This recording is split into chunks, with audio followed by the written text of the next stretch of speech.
It was late spring, the kind of day where the forest hums with life, but danger lingers like a shadow. I'm a forester, been working these woods in northern Maine for 12 years. My name's Jack, and I've seen plenty. Deer tangled in old traps, storms that rip trees from the earth. But nothing like what happened that morning. I was on my usual patrol, boots crunching on pine needles, air sharp with the scent of sap and damp earth. The sun was just breaking through the canopy when I heard it, a scream, raw and desperate, slicing through the quiet. My heart slammed against my ribs. I froze, scanning the trees, and that's when I saw it. A black bear, massive, clawing its way up an oak, its growls low and guttural. High in the branches, a woman clung to the trunk, her face pale, her voice breaking as she shouted for help. I dropped my pack, my pulse racing. The bear was halfway up, its claws tearing bark like paper. The woman's screams grew frantic, and I caught a glimpse of her dirty blonde hair, a torn jacket, maybe in her 30s. She wasn't from around here. I'd have recognized her. My radio crackled, but there was no time to call for backup. I had my rifle slung over my shoulder, but shooting a bear in a tree with a person above it? That's a gamble I wasn't ready to take. Not yet. I scanned the ground for clues. Why was she up there? Why was the bear so hell-bent on reaching her? Something wasn't right. Bears don't climb for no reason. Not like this. I took a step closer, my boots sinking into the soft earth. The bear's head swung toward me, its eyes locking on mine. My stomach twisted. I've faced bears before, but this one felt different.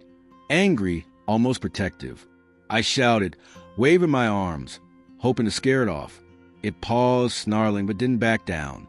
The woman's voice cracked above me. Help me. Please, it's gonna kill me. Her words hit like a punch. I couldn't just stand there. I grabbed a stick and banged it against a nearby tree, loud and sharp. The bear hesitated, its claws still dug into the bark. For a second, I thought it might work, but then it started climbing again, faster.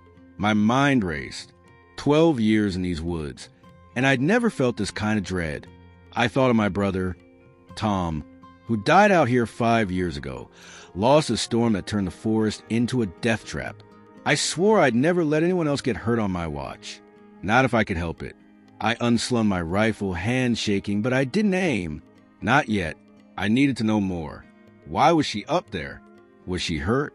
And what was driving that bear? I yelled up to her, asking if she was okay, but her response was a sob, too garbled to make out. The bear was getting closer to her, maybe 10 feet away now. I had to act. I circled the tree, keeping my distance, looking for anything that might explain this. That's when I saw it. A trail of broken branches leading into the brush, like someone had crashed through in a panic. Something glinted in the dirt. I crouched, heart pounding, and picked it up, a small silver locket half open, with a photo of 2 women inside. One looked like the woman in the tree. My gut told me this wasn't random. She wasn't just lost.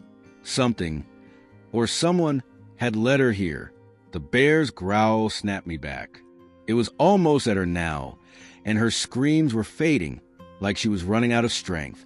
I had seconds to decide. Run for help and risk her falling, or stay and face the bear myself. I tightened my grip on the rifle, my breath shallow. Tom's face flashed in my mind. I couldn't lose someone else. Not today. The bear's growls echoed through the forest, each one tightening the knot in my chest. I stood maybe 30 feet from the oak, rifle in hand, staring up at the woman clinging to the branches. Her face was streaked with dirt and tears, her left arm wrapped awkwardly around the trunk, blood seeping through her torn jacket. She was hurt, bad. Her voice was weaker now, barely a whimper. Please, don't let it get me, she gasped, her words slurring like she was fighting to stay conscious. The bear was close, its claws gouging the bark just below her. I had to move fast, but something held me back. Those eyes, wild, protective, weren't just hunting. The bear was guarding something. I scanned the underbrush and saw it. A small shape thrashing in the bushes, a cub, its leg caught in a rusted trap. My stomach sank. That explained the bear's rage. 12 years in these Maine, which taught me a mother bear would die before abandoning her young. Killing her wasn't an option. Not yet. I needed to get that woman down. But one wrong move, and we'd both be done. I shouted up again, asking her name, anything to keep her talking. Emily, she choked out. My name's Emily. She said something else, but the wind swallowed it. A twig snapped behind me. I spun, rifle raised, and saw a man step into the trees. Hank, a local hunter I'd known for years. He was grizzled mid-50s, with a shotgun slung over his shoulder and a hard look in his eyes. Jack! What the hell's going on? He called, his voice low but urgent. He spotted the bear and froze. We gotta shoot it now before it tears her apart. His hand was already on his gun, ready to aim. I grabbed his arm, harder than I meant to. Hold on, I said. It's protecting its cub. Look, I pointed to the trap in the bushes. Hank squinted, then cursed under his breath. Doesn't matter, he said. That woman's gonna die if we don't act. I didn't know Emily, but her face, pale, desperate, reminded me of Tom, my brother, in those final moments before the storm took him. I couldn't shake it. 5 years ago, I failed him. I wasn't failing her. But Hank was right about one thing. We were running out of time. The bear was inches from her now, and Emily's grip was slipping. I had to make a call. Hank, I said, we get the cub free. Maybe the bear backs off. You help me get her down. He shook his head, jaw tight. You're crazy, Jack. That's a death wish. But he didn't walk away. I edged toward the cub, heart pounding, keeping one eye on the bear. The trap was old, illegal, the kind poachers leave behind. The cub whimpered, its leg bloody but not broken. I whispered to it, soft, like that would help, and reached for the trap's release. The bear's head whipped toward me, a low snarl rumbling. Emily screamed again, weaker this time. I'm slipping, she cried. Please. Hank moved toward the tree, his shotgun ready but lowered. I'll cover you, he said. Just hurry. My hand shook as I worked the trap spring. The forest felt alive, every rustle a threat. I couldn't help but think of the locket I'd found earlier, the photo of two women. Was Emily running from something? Or to something? The trap clicked open and the cub stumbled free, bolting toward the brush. The bear paused, sniffing the air, then turned toward its cub. For a moment, I thought it worked. But then Emily's hand slipped and she screamed, dangling by one arm. Hank yelled, Jack, now. I ran toward the tree, rifle in hand, not knowing if I'd make it in time. Emily's scream cut to the air as her grip faltered, her body sliding down the oak's trunk. My heart pounded so hard I could barely think. The bear was distracted, sniffing toward its cub, which I'd just freed from the trap.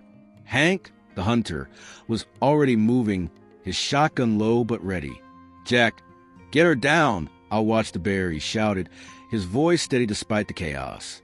I sprinted to the tree, my boots slipping on the damp earth.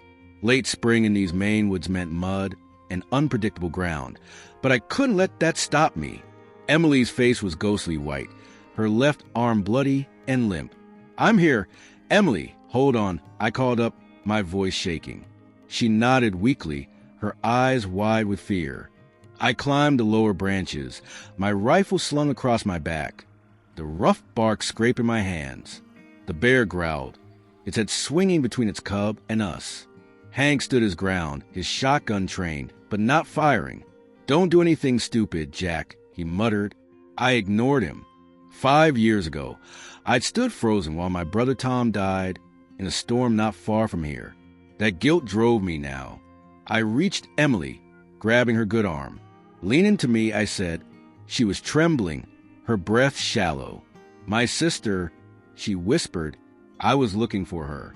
Her words hit me like a jolt. The locket I'd found earlier, with a photo of two women. One looked like Emily. Was her sister out here? I helped Emily slide down, her weight heavy against me. She winced with every move, her injured arm useless. We hit the ground, and I propped her against a tree. The bear was moving toward its cub now, ignoring us for the moment. Hank kept his eyes on it, his finger off the trigger. Good call on the cub, he said grudgingly. But we're not out of this yet. I nodded, scanning Emily's injuries. Her arm was sliced deep, probably from a fall or the bear's claws. We need to get you to a doctor, I told her. She shook her head, tears streaming. Not yet. Sarah's out here. My sister. She's missing. I froze. Missing? For how long? A month, she said, her voice breaking. I came to find her. That's when I noticed the tracks. Fresh boot prints in the mud. Not ours. They led deeper into the forest, toward a ravine. Someone else was out here, and it wasn't just Emily and her sister. My mind raced. Was this connected to the locket? To Sarah? Hank saw the tracks too and frowned. Poachers, maybe, he said. Or worse. We didn't have time to speculate. Emily was fading, her eyes fluttering. I tore a strip from my shirt and tied it around her arm to slow the bleeding. Stay with me, Emily, I said, my voice firm. We'll find her. The bear and its cub were moving away now, disappearing into the brush. I thought we were clear. Then a crack split the air, a gunshot, loud and sharp, from the direction of the ravine. Hank and I locked eyes. That wasn't an animal, he said, his voice low. Someone's out there. Emily's head snapped up, her eyes wild. Sarah, she whispered. I grabbed my rifle, my pulse spiking. The tracks, the locket, the shot, it all pointed to something bigger. I helped Emily to her feet, supporting her weight. Hank, you with me? I asked. He nodded, grim. Let's move. We started toward the ravine. Emily leaning on me. Every step a struggle. The forest felt alive, watching us. I couldn't shake the feeling that we were walking into something we weren't ready for. The gunshot echoed in my mind. Who was out there? And was Sarah still alive? The gunshot still rang in my ears as we stumbled to the forest. Emily leaning heavily on my shoulder. Her breathing was shallow. Her injured arm wrapped in my makeshift bandage, now soaked with blood. Hank led the way, his shotgun ready, eyes scanning the trees. That shot wasn't random, he muttered. Someone's out there, and they're not friendly. The bear and its cub had vanished into the brush, but I could still feel its presence, like the forest itself was holding its breath. Late spring in Maine meant long shadows and unpredictable winds, and every rustle made my heart skip. We were headed to my cabin, a half-mile away, the only safe place I could think of to get Emily patched up and figure out our next move. Emily's voice broke the silence, weak but urgent. It was a warning shot, wasn't it? She asked, her eyes searching mine. I nodded, not sure if I believed it. Hank glanced back. Probably scared the bear off, he said, but I wouldn't bet on it staying gone. We kept moving, the mud sucking at our boots. I couldn't stop thinking about those boot prints we'd seen near the ravine, too fresh to be old. Someone was out here in the locket I'd found. Two women, one like Emily, kept nagging at me. Her sister, Sarah, missing for a month. Was she tied to this? We reached the cabin, a small wooden shack I called home during patrols for years. I helped Emily inside, setting her on a cot. Hank stood guard at the door, his face grim. I grabbed my first aid kit and started cleaning her arm. The gash was deep, probably from a fall, not the bear. She winced but didn't complain. I'm sorry, she said suddenly. For what? I asked, focusing on the bandage. For dragging you into this, she said. I came looking for Sarah. She disappeared out here, and I couldn't let it go. Her voice cracked, and I saw the guilt in her eyes, raw and heavy. It hit me hard. 5 years ago, I'd lost Tom, my brother, to these woods. A storm took him, and I'd been too slow to save him. That same guilt had driven me to help Emily. No questions asked. What happened to her? I asked, keeping my voice steady. Emily took a shaky breath. Sarah was a hiker, loved these woods. A month ago, she went out and never came back. I found her journal in town. Said she'd seen traps, maybe poachers. I had to find her. I felt a chill. Poachers. Those illegal traps, like the one that caught the cub. Was Sarah caught up in something bigger? Before I could ask more, Hank hissed from the door. Jack, you need to see this. I stepped outside, and he pointed to the ground. Fresh footprints, circling the cabin. Someone was watching us. My pulse spiked. I gripped my rifle, scanning the trees. Nothing but shadows and the distant call of crow. Emily called from inside, her voice weak. "What's wrong?" I didn't answer, not wanting to scare her. Hank and I exchanged a look. "We need to move," he said. "Whoever's out there knows we're here." I nodded, but Emily couldn't run. Not like this. As we stepped back inside, I saw it. A worn backpack, half buried in the dirt just outside the cabin. I pulled it free, my hand shaking. Inside was a scarf bright red and a crumpled photo of Emily and another woman. "Sarah," Emily whispered, her voice breaking. "That's hers." The air felt heavier now, the forest closing in. Someone was out there, and they'd left this for us to find. Was it clue? A threat? Emily grabbed my arm, her eyes pleading. "We have to find her, Jack. Please." I nodded, but the footprints outside told me we weren't alone, and whoever was watching us was closer than I liked. The forest felt heavier than ever, the air thick with the scent of pine and damp earth as we trudged back toward the spot where I found Sarah's backpack.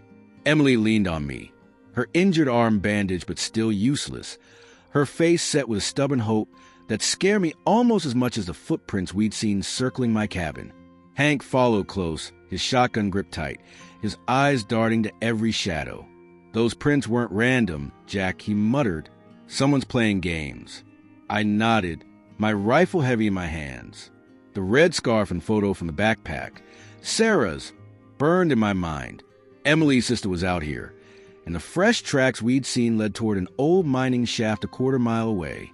Late spring in Maine meant the ground was soft, and those prints were clear, too clear, like someone wanted us to follow. We reached the ravine, the shaft's entrance yawning dark against the hillside. Emily's breath hitched. "That's where she'd go," she said. Sarah loved exploring old places.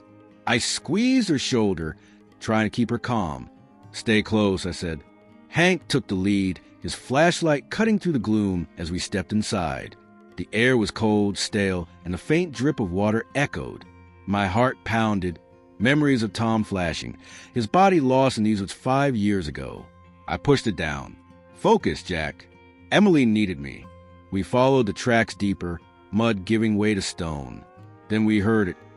A faint groan human coming from ahead. Hank swung his light, and there she was, a woman, crumpled against the shaft wall, her leg caught in a rusted bear trap. "Sarah!" Emily cried, lurching forward. I grabbed her before she could fall. The woman looked up, her face pale, hair matted with dirt. It was Sarah, the spitting image of the photo in the locket. She was alive? Barely. I knelt beside her, working the trap's release like I had with Cub. She winced, her voice weak. "Tried to free a bear cub.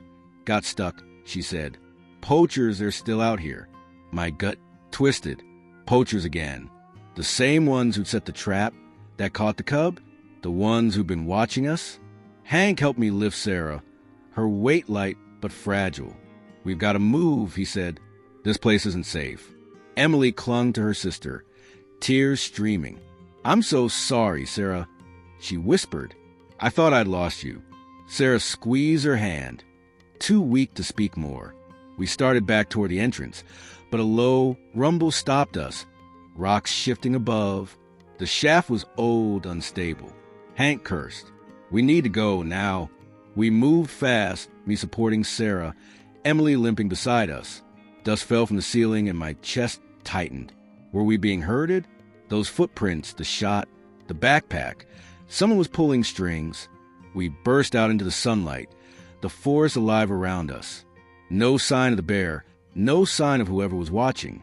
I got Sarah to the ground, checking her leg. It was bad, but she'd live. Emily hugged her, sobbing. I looked at Hank, his face hard. "We're not done," he said. "Someone's still out there." I nodded, the weight of it settling in. We'd saved Sarah, but the poachers, or whoever they were still in these woods. I radioed for help, and within hours, a rescue team got us to safety. Back in town, I sat outside the hospital where Emily and Sarah were recovering. The forest had changed me. I'd faced my guilt over Tom, risked everything for strangers. But those footprints haunted me. Who was out there? Would they come back? I stared at the woods, knowing I'd return to my job, but not sure if I'd ever feel the same.